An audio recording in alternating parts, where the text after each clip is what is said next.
Hello, everybody, and welcome to the latest session in our how-to series of webinars.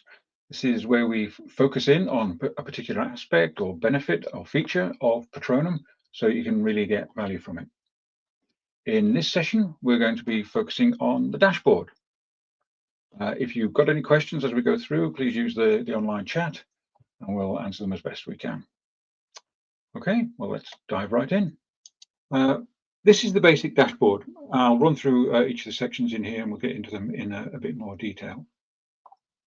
First of all, at the top here, we show you just what your Patronum license situation is, how many subscribers you've got, when the renewal date is due, and so on like that. Underneath that, we've got some really useful charts. No dashboard is complete without some charts in it, of course. What we're showing you here is a breakdown of your user license types. These are your Google workspace license types. So here you can see we've got a mixture of cloud identity and full on Google Workspace user licenses. We also show you the file sharing situation that you've got, the balance between external shared files and internally shared files. Obviously, that can be useful for gauging risk, for example. So you can see here that using the pie chart, we get a nice breakdown of what the balance of external and internal files is.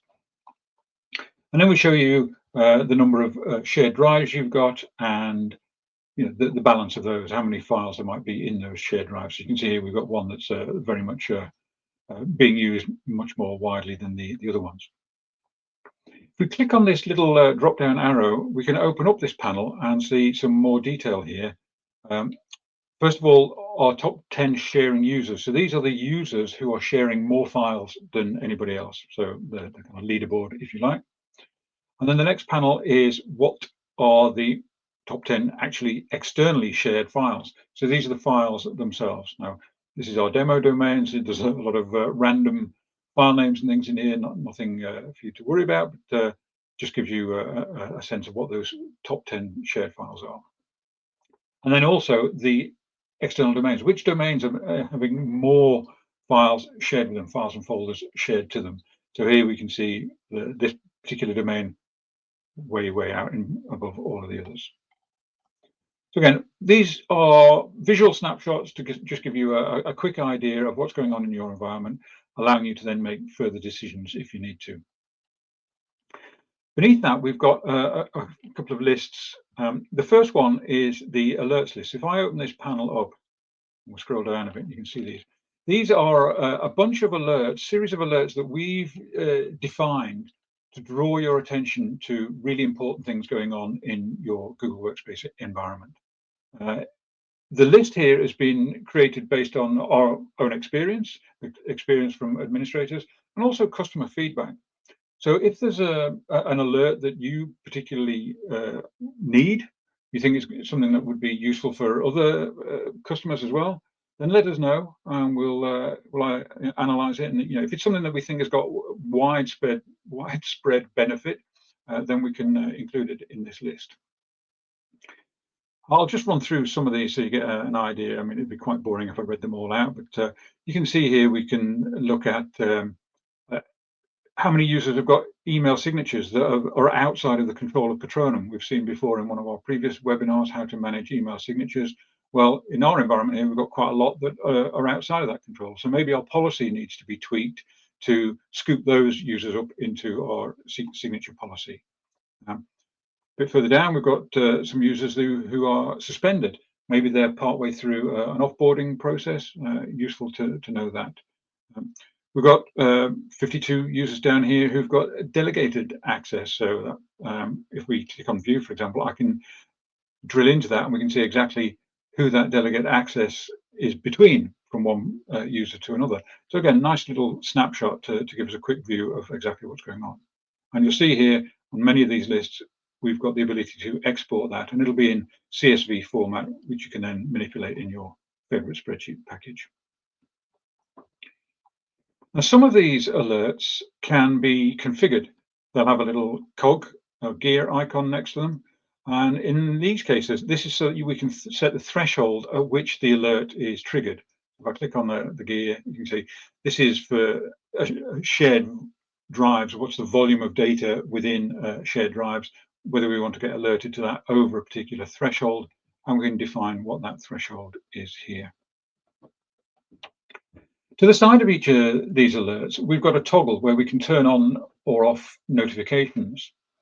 So the alert will always attract its information and show that to you in the dashboard here. But if you want something that's a little bit more proactive and actually sends you an alert, you can turn that on using the notification button here. And then you would need to go to the configure icon next to it to determine how you receive that alert.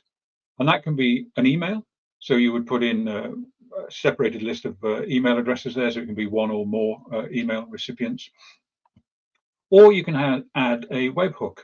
Now, a webhook is simply a URL, but it'll be pointing to something like a service desk solution, which will receive that alert and then handle it in some way.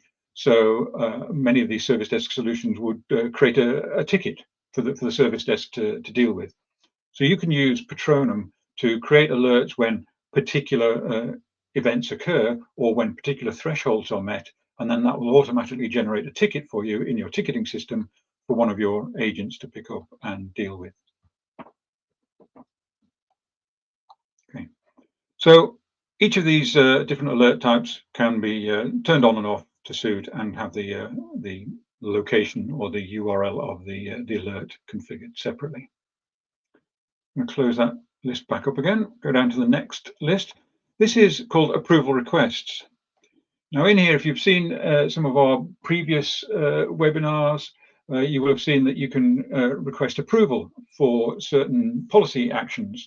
So the last one we did was on offboarding, and as part of that we showed how you could create a policy to offboard a user, but that policy will only be activated when an approval is received. In this list here, you can see anything that's waiting for an approval or has been processed through an approval. So recently I decided I was going to delete some policies in here. What we can do is click in the view icon, the little icon here, to see what those are. So you can see I created a bunch of policies just called SC policy name, and I now want to delete them. So these are all sitting there waiting for an approval. To approve it, I would click on the pencil icon here, and you can't just click on approve safety measure. You actually have to type the words I agree. So I might as well do that now. I agree, and then click approve, and that's now going to go ahead and process that approval. Let me just open the list up again. So now you'll see, as I scroll down, that one has now been approved. We can see in some of them a bit more detail. So if I were to click into one of these, it'll show me exactly the list. In this case, there's a whole bunch of files that we're waiting for some change. Maybe these files were being moved from one user to another or something like that. And I can view the details in here before I go ahead and make the decision. Okay. So this will be a kind of an ongoing built-up list of all the approvals that you process through your system. Okay. The last little list down here is called the live task status. Now, what this shows us is ongoing policies that are executing, or where a policy is completed its processing. So, for example, here there is a policy that was exporting a whole bunch of users into a CSV, and we can see that the policy has succeeded. It's gone through its 100% progress, and what I can do is I can view that, and it's probably a huge one, so it might take a while. There we go. It'll show me all the users that it exported into there. Now, some of the policies that you might create will take actions such as moving files from one person to another, or changing the sharing settings of files. We'll talk about sort of drive compliance in another webinar, but it's a good idea to kind of keep an eye on externally shared files, things like that. And maybe you want to implement a policy where if a file's been externally shared for a period of time without activity, let's unshare it again. Well, that will appear as a live task here when that policy is executed. And in some cases, you'll have the option here to undo or reverse that policy. So if you create a new policy, run it, and realize that it's doing something untoward that it shouldn't be doing, then you can click in here to abort that task and revert the changes. Okay. So that's pretty much what you see in the dashboard. But there's something else that's worth pointing out while we're here as well, and that's the notifications. So up in the top right-hand corner, you see this little bell icon. I click on that, and I get a very brief list of recent activity within Patronum. So we can see here that I logged in a little while ago. We just went ahead and deleted those, or went through the approval process to delete those 4 policies that I had created earlier. So you can see this ongoing list here, and then you can scroll through this list as needed. But if you click at the button, the link at the bottom for See All Activities, that'll take you to a much larger view, showing the entire log of activity within Patronum here. And obviously, you can scroll down and see all of that information. Towards the top right, you have a little filter icon here.